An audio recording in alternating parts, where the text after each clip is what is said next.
अस्सलाम वालेकुम, उम्मीद है आप खैरियत से होंगे।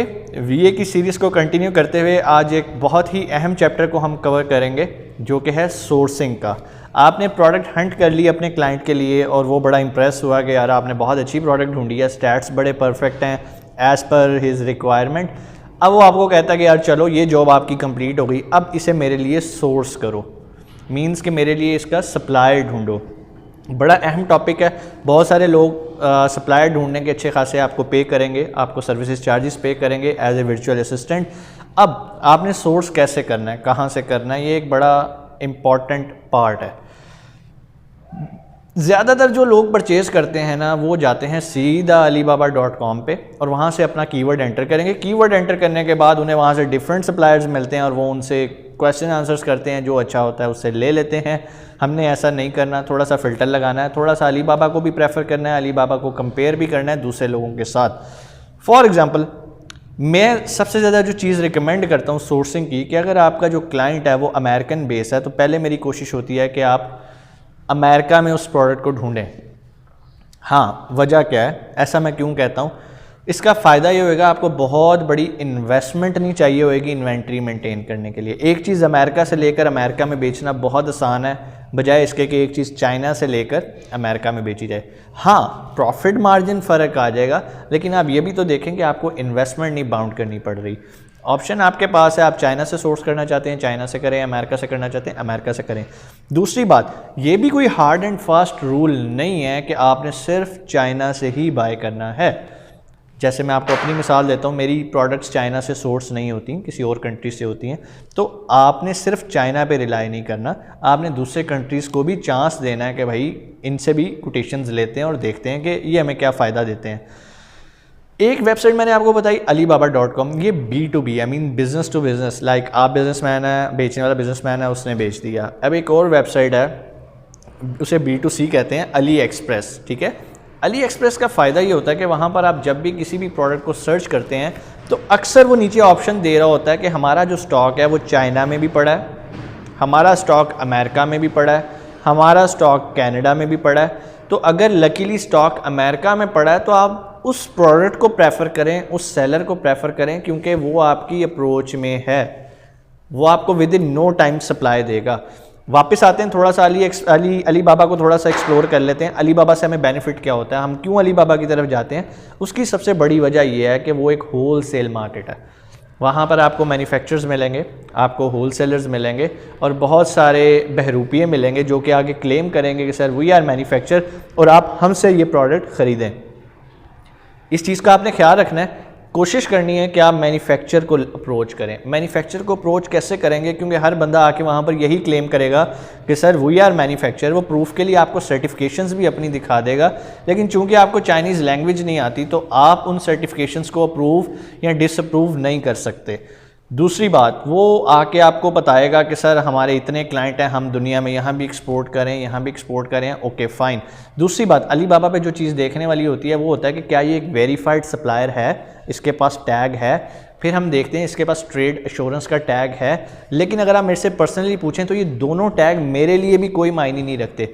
मैं आज चाहूँ अलीबाबा पे अपना अकाउंट खोलूँ और ये टैग्स मैं परचेज़ कर सकता हूँ, लोग पैसे दे के उन्हें ये टैग्स मिल जाते हैं।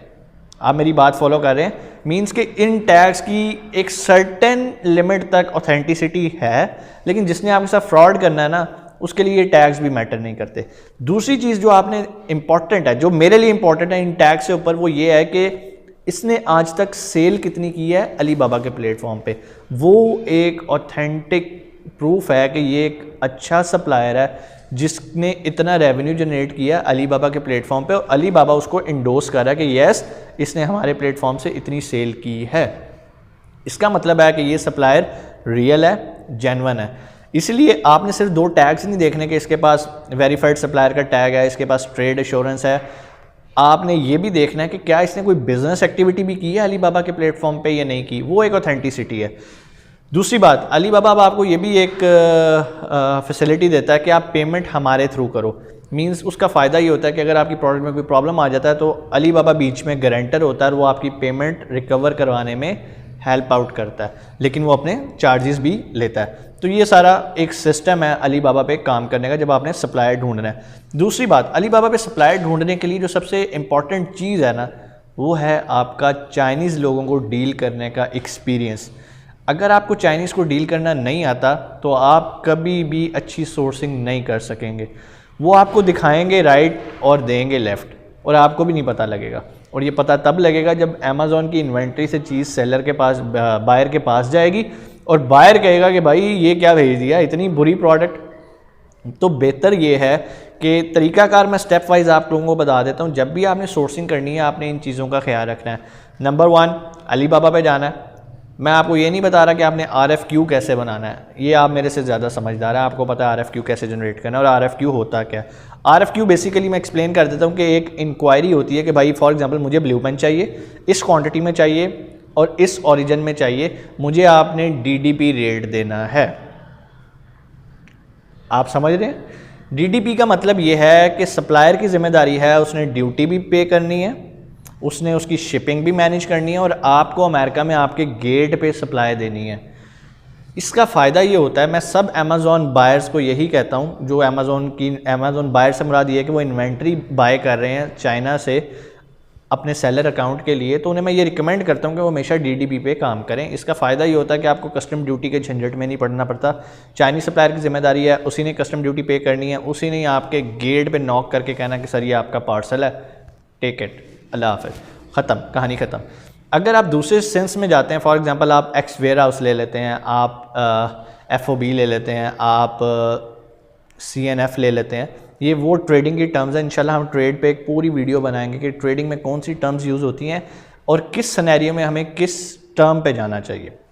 अभी हम ट्रेड को ज़्यादा एक्सप्लोर नहीं कर रहे, सिर्फ एक DDP को हम डिस्कस कर रहे हैं कि आपने DDP मेथड यूज़ करना है। मीन्स कि आपने प्रोडक्ट अपने डोर टू डोर लेनी है, ठीक है, उसमें ड्यूटी प्रीपेड होती है, वो सारा सेलर का काम है जो चाइना से एक्सपोर्ट कर रहा है।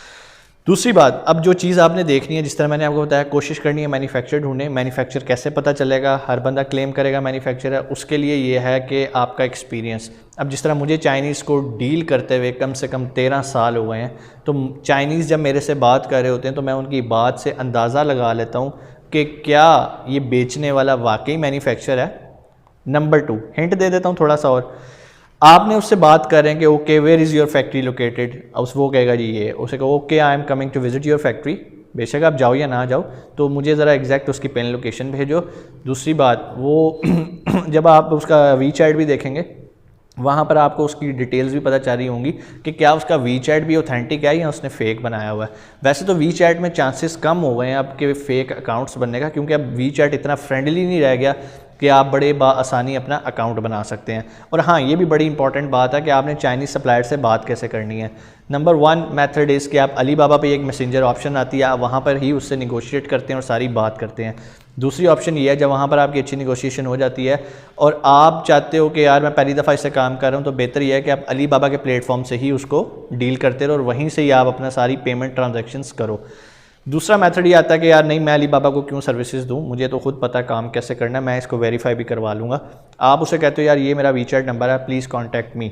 अगर आप लोगों का WeChat नहीं बना तो आप उसी सप्लायर से कहते हो कि please help me to sign up my WeChat, क्योंकि अब WeChat इतना मुश्किल हो गया साइन अप करना, जब तक आपको कोई आपका फ्रेंड अप्रूव नहीं करता कि इसका साइन अप कर दो, WeChat आपका WeChat का अकाउंट साइन अप नहीं करेगा।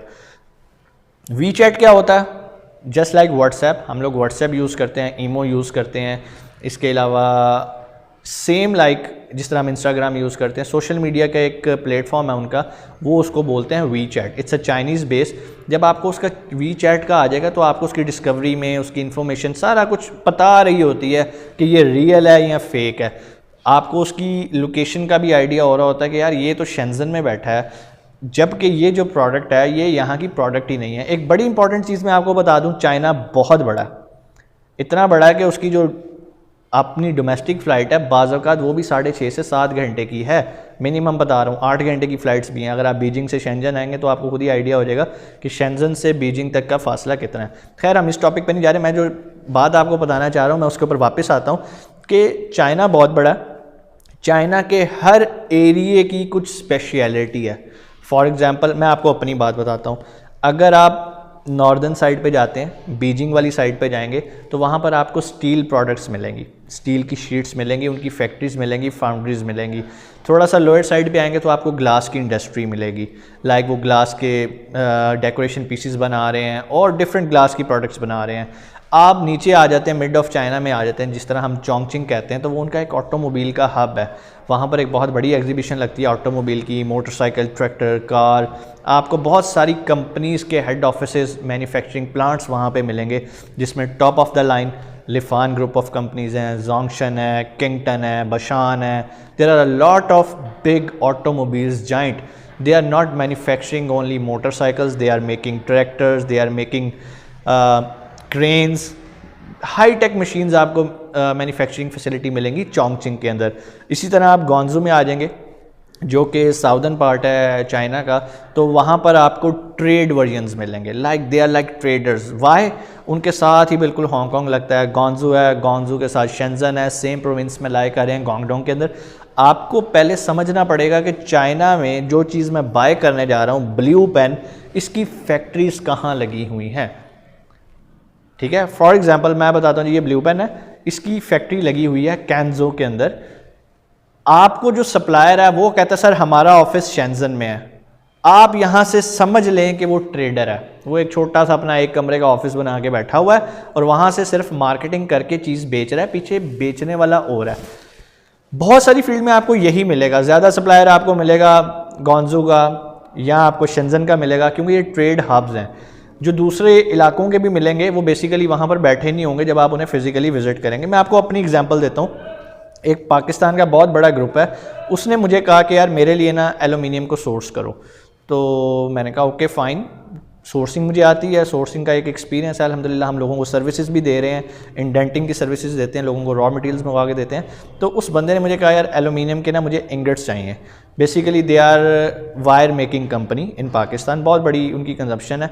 तो मैंने यहाँ से बैठ के सारी सोर्सिंग की। वुड यू बिलीव कि मुझे ऐसी प्राइसेस मिली जो कि एक अनरियलिस्टिक थी। ये भी एक बहुत अहम पॉइंट है, जो सप्लायर आपको प्राइस दे रहा है वो भी बता रहा होता है कि मैं रियल हूँ या फेक हूँ। बेसिकली सारी इन्फॉर्मेशन आपको सप्लायर ने खुद ही देनी है। बात ये है आप कितने ऑब्जर्विंग हैं, आपकी पिकअप जो एबिलिटी है ना कि यार इसने क्या बात कर दी है, ये बात मुझे डाउट में डाल रही है। आपने किसी छोटी सी बात को भी इग्नोर उसकी नहीं करना। उसके बोलने का अंदाज़ बता देगा कि वो ट्रेडर है या मैन्युफैक्चरर है, वो कोई ना कोई ऐसी बात कर देगा जिससे आपको आइडिया हो जाएगा। वापस आते हैं कि जी मेरे पास एल्यूमिनियम का ऑर्डर आ गया, मैंने प्राइस ली। उस टाइम एल्यूमिनियम की प्राइस $1850 पर मीट्रिक टन चल रही थी। मैंने जब प्राइस ली तो मुझे 1250 CNF कराची, किसी ने 1300 दे दी, किसी ने 1200 दे दी। दुबई में पता करूं तो वहाँ पर मुझे $2200 मिले। और एक दो चाइना के रियलिस्टिक बड़ी कंपनी से मैंने रब्ता किया, वो मुझे $2000 बता रही। ये 1200-1300 वाले मुझे बड़ा कंफ्यूज किए। मैं उस टाइम बहुत यंग था, मैं बड़ा था, मैं कहा यार कमाल हो गया, $600 की दिहाड़ी लग जाएगी, ये तो बड़ा मज़ा आ जाएगा, चीज़ इतनी सस्ती मिल जाएगी। मैंने अपने अंकल से मशवरा किया, आपको भी अपने बड़ों से मशवरा करना चाहिए। तो मैंने जब उनसे मशवरा किया तो कहते यार अरसलान इतना बड़ा प्रोजेक्ट है, टिकट बाय करो, चाइना का वीज़ा लगवाओ, चाइना पहुंचो और इन्हें देख के आओ ये करते क्या हैं। ऐसे ही किया, हमने टिकट करवाई, हम चाइना पहुंच गए। वुड यू बिलीव जो इन्होंने $1250 मुझे ऑफ़र किया हुआ था, जब मैं उनके ऑफिस में गया तो एक टेबल एक चेयर पड़ी थी और उन्होंने वहाँ बैठ के क्लेम किया हुआ था कि यार हम मैन्युफैक्चरर हैं। तो जब मैंने वहाँ जाके उन्हें इंसिस्ट किया कि यार you are manufacturer, show me your factory, उन्होंने कहा ओके गड्डी बैठो चलिए। लो जी, गाड़ी में बिठा के वो मुझे कम से कम 300 किलोमीटर दूर लेकर गए। और जब हम फैक्ट्री में एंटर हुए तो आगे से कुछ लोग ऐसे हम पे झपटे के पाई जैसे हम कोई गैर लोग हैं और हमें अलाउ नहीं है फैक्ट्री के अंदर आना। और फैक्ट्री इतनी थर्ड क्लास गंदी तरीन फैक्ट्री कि मैं आपको बता नहीं सकता। आप कहोगे यार ये चाइना की फैक्ट्री है, जिसमें टूटे फूटे एल्यूमिनियम के टोटों के साथ, वो स्क्रैप के साथ वो रीमेल्ट करके इंगट बनाए जा रहे थे।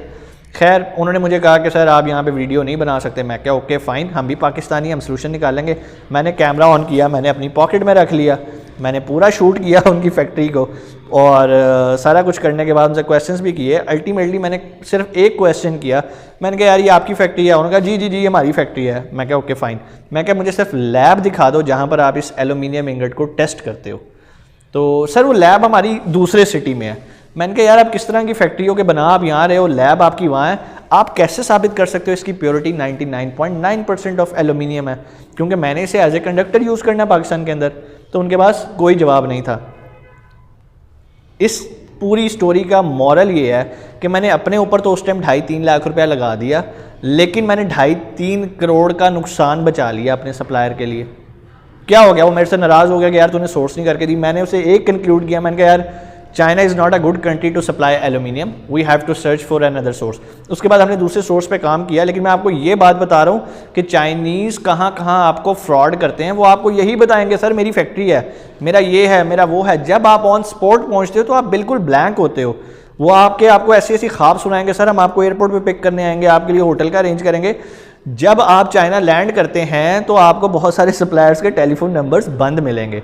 वो ऐसा क्यों होता है? क्योंकि वो अली बाबा पे फेक बैठे हुए हैं। और ऐसा हुआ, मैं जब भी चाइना जाता हूँ मैं कभी किसी एक जो सप्लायर है ना उस पर रिलाई करके नहीं जाता। मेरी एक आदत है, मैंने कम से कम 12 से 15 सप्लायर्स की लिस्ट की होती है और मैंने पूरा प्लान किया होता है, यहाँ क्या विजिट करना है, इधर क्या विजिट करना है, इधर क्या विजिट करना है। और मुझे ये भी पता होता है इसमें से ये फ्रॉड है, ये फ्रॉड है। लेकिन फिर भी मैं अपना नॉलेज बढ़ाने के लिए कि यार देखें ये कहाँ से फ्रॉड ही लगाते हैं, तो अल्टीमेटली पता चलता है कि वो कहीं ना कहीं फ्रॉड लगाने के लिए तैयार बैठे होते हैं। मैं आपको हरगिज़ ये नहीं कह रहा कि आप भी टिकट पकड़ो और चाइना चले जाओ। ऐसा तब होता है जब आपकी ऑर्डर जो है वो करोड़ों में होता है, आपने एक बड़ी सप्लाई और लॉन्ग टर्म बिजनेस किसी कंपनी के साथ करना होता है, तब आप इस तरह के प्रिकॉशनरी स्टेप्स करते हैं। अगर आपने छोटी मोटी इन्वेंट्री ख़रीदनी है तो उसके लिए बेहतर ये होता है कि आपने जो पैसा खुद चाइना पे टिकट पे, चाइना के वीज़ा पे लगाना है और वहाँ पे होटलिंग का एक्सपेंस करना है, आप वो किसी प्रोफेशनल से सर्विसेज हायर कर लें। हम लोग भी प्रोफेशनल सर्विसेज हायर करते हैं कि अगर आपको सर्विसेज चाहिए सोर्सिंग करने के लिए तो हम आपके वो पैसे बचा के आपको यहीं पर ही सोर्सिंग की सर्विसेज दे सकते हैं। आपको फ़ायदा क्या होता है? आपका टाइम बचता है। वो टाइम आप अपने बिजनेस को दें बजाय इसके कि आप चाइना जाएं, ख्वार हों, नए सिटीज़ में जाएं। सबसे बड़ा प्रॉब्लम चाइना में लैंग्वेज का। दूसरा इशू खाने का। बीइंग ए मुस्लिम आपको खाना बड़ी मुश्किल से मिलता है। अब वो लोग डेवलप हो रहे हैं, अल्टीमेटली आपको एक फ़िश बर्गर खा के जो है ना अपनी ज़िंदगी गुजारनी पड़ती है। मैं आपको 2007 की बात बताता हूँ। मैं 10 दिन के लिए चाइना गया और वहाँ से जब मैं वापस आया तो मेरे घर वाले मुझे नहीं पहचान रहे थे, क्योंकि 10 दिन में मैंने सिर्फ चिप्स खाए थे और एक कोक की बोतल पीता था पूरे दिन में। 1.5 लीटर कोक, एक मैकडोनल्ड के इतने से चिप्स। क्योंकि उस टाइम मुझे ये भी डाउट था कि पता नहीं मछली भी किस में फ्राई करते होंगे। लेकिन जब मैंने रिसर्च की तो खैर हम टॉपिक से हट रहे हैं, वापस टॉपिक पे आते हैं सोर्सिंग के ऊपर। तो हमने ये फाइनल किया कि आपके लिए बड़ा ज़रूरी है अपने सप्लायर को खंगालना। आप उससे 1000 क्वेश्चन करें। दूसरी बात, आपने ये देखना है कि वो कितना क्विक रिप्लाई करता है आपको। अगर उसका रिस्पॉन्स टाइम अच्छा नहीं है तो आप यहाँ से भी अंदाज़ा लगा लोगे यार ये नहीं, क्योंकि ये आप इससे कोई क्वेश्चन कर रहे हो, वो आपको इमीडिएट रिप्लाई नहीं कर रहा, वो पीछे किसी से पूछ के आपको डाटा आगे ट्रांसफ़र कर रहा है। तो ये चीज़ें हैं, सोर्सिंग करते हुए इन चीज़ों का आपने ख्याल रखना है। ज़रूरी नहीं है कि अली बाबा का मतलब 100% ऑथेंटिक, ये बिल्कुल नहीं है, अपने जहन से निकाल दें। और मैं ऐसा भी नहीं कह रहा कि सारे चाइनीज़ फ्रॉडी होते हैं, सारे चाइनीज़ फ्रॉडी नहीं हैं। अच्छे लोग भी हैं, बुरे लोग भी हैं। जिस तरह हमारी कौम के अंदर भी अच्छे लोग भी हैं, बुरे लोग भी हैं, ऐसा पूरी दुनिया में होता है। ये आपका काम है कि आपने उनको फ़िल्टर आउट करना है। एक बार का टाइम है, मेहनत करके अच्छा सप्लायर ढूंढ लें, उसके बाद आराम से बैठें, वो आपको टाइमली सप्लाई करेगा। मैं क्यों रिकमेंड नहीं करता ट्रेडर को, उसकी सबसे बड़ी वजह बता देता हूँ। आप पहली शिपमेंट लेंगे ट्रेडर से, अगली शिपमेंट का ऑर्डर करेंगे, वो प्राइस बढ़ा देगा, जबकि मैन्युफैक्चरर कभी ये हरकत नहीं करता until and unless raw material में कोई बड़ा डिफरेंस आ जाए। क्योंकि ट्रेडर को पता होता है कि भाई मैंने इनकी मजबूरी को अब कैश करना है, मैंने इन्हें प्रोडक्ट बेची थी, वो कामयाब हो गई है, अब री ऑर्डर आ रहा है। मैन्युफैक्चरर इतना क्लेवर नहीं होता, मैन्युफैक्चरर बहुत छोटे मार्जिन पे काम कर रहा होता है। एक और चीज़ भी मैं आपको एक हिंट दे देता हूँ, वैसे ये हिंट आहिस्ता आहिस्ता वक्त के साथ कम होता जा रहा है। पहले तो ये फार्मूला 99% पे लगता था कि 99% चाइनीज़ मैन्युफैक्चरर्स इंग्लिश नहीं बोलते। लेकिन अब उन लोगों ने क्या किया है, वो भी थोड़े से सियाने होते जा रहे हैं कि यार ये जो ट्रेडर्स कंपनीज है मुनाफा तो ये कमा रही हैं, वो एक हाईली पेड सैलरी का बंदा रखते हैं जो कि इंग्लिश कम्युनिकेट करता है अपनी कंपनी के अंडर, और वो उस मैन्युफैक्चरिंग कंपनी को डायरेक्टली पूरी दुनिया के सामने रिप्रेजेंट कर रहा होता है। तो पहले मैं कहता था कि यार 99% मैन्युफैक्चरर्स इंग्लिश में कम्युनिकेट नहीं करेंगे, अब मैं उसको 80% पे ले आता हूँ कि 80% अभी भी मैन्युफैक्चरर्स ऐसे हैं जो कि कम्युनिकेट इंग्लिश में नहीं करते। मैं अपनी बात बताता हूँ, मुझे कुछ चीज़ें अमेरिका एक्सपोर्ट करनी थी, ग्लास की प्रोडक्ट्स थी, तो मैं उसके लिए जब गया, बीजिंग गया, कैंजू गया, वो एक गांव था, पूरा गांव था। पिंड नहीं होते हमारे जिस तरह के, लिटरली चाइना के पिंड, और बड़े मज़े के इलाके हैं वो भी। उनकी गलियों में, जिस तरह हमारे लाहौर में इधर बिलालगंज की तंग तंग गलियाँ हैं, तो मैं भी उनके अंदर घुस गया। उन्होंने कोई कम से कम 3-3 मरले पे पूरी फैक्ट्री लगाई हुई थी। बहुत फैक्ट्री बड़ी थी, तो वो 5 मरले की थी। ग्लास की प्रोडक्ट्स बन रही हैं, हैंडमेड प्रोडक्ट्स थी, औरतें मर्द सब लगे हुए थे काम करने। फ़ायदा क्या हुआ मुझे उन गलियों में जाके, मुझे ऐसी प्राइस मिली जो कि एक जो ट्रेडिंग कंपनी है ना उससे भी आधी थी। तो मुझे रियलाइज़ हुआ कि यार ये तो अच्छा हो गया, मेरा विज़िट फ़ायदेमंद हो गया। तो मैंने एक बड़ी अच्छी प्राइस पे गलियों में घुस के सोर्स करके अपना एक परमानेंट सप्लायर ढूंढ लिया। और मज़े की बात, जब आप खुद चाइना जाते हो या आपके चाइना में लिंक्स होते हैं, तो आप फिर सिर्फ एक सप्लायर पे रिलाई नहीं करते, आप same product at a time 2 या 3 सप्लायर से तैयार करवाते हैं, ताकि अगर एक ब्लैकमेल करे तो आपके पास सेकंड ऑप्शन मौजूद हो। ये अब आपकी बिजनेस स्ट्रेटजी है, आपने अपनी सप्लाइंग को कैसे मैनेज करना है। ऑर्डर छोटे होते हैं, शुरू में हम लोग एक ही सप्लायर को चलते हैं, क्योंकि वो भी कहता है कि भाई इतना थोड़ा ऑर्डर मैं कैटर नहीं करता। खैर, आपको मैंने एक जनरल सोर्सिंग से मुतालिक बातें बताई हैं कि सोर्स करते हुए आपने मैन्युफैक्चर को ढूंढना है, ज़रूरी नहीं अलीबाबा पे जाएं। और भी B2B वेबसाइट्स लिख के गूगल पे सर्च करें, आपके सामने बेशुमार B2B वेबसाइट्स आ जाएंगी, मींस बिज़नेस टू बिज़नेस। वहाँ पे आपको होलसेल प्राइस पे चीज़ें मिलेंगी। कोशिश करें मैन्युफैक्चर हो, ट्रेडर ना हो तो बेहतर है। कोई सवाल सोर्सिंग से रिलेटेड कमेंट्स में आके आप पूछें, कमेंट्स को मैं खुद ज़ाती तौर पे रिप्लाई करता होता हूँ। और अगर आपको सोर्सिंग से रिलेटेड हमारी सर्विसेज चाहिए, आप कहते हैं कि सर ये हमारे पास प्रोडक्ट है, ये हमें चाइना से सोर्स करके दें, तो हम वो सोर्सिंग की भी सर्विसेज प्रोवाइड करते हैं। उसके लिए नीचे मेरे मैनेजर का नंबर आ रहा है, आप उससे रब्ता करें, इंशाल्लाह वो आपको मुकम्मल गाइड करेगा। अपना बहुत सारा ख्याल रखिएगा। नेक्स्ट वीडियो में आपसे मिलते हैं। पाकिस्तान जिंदाबाद।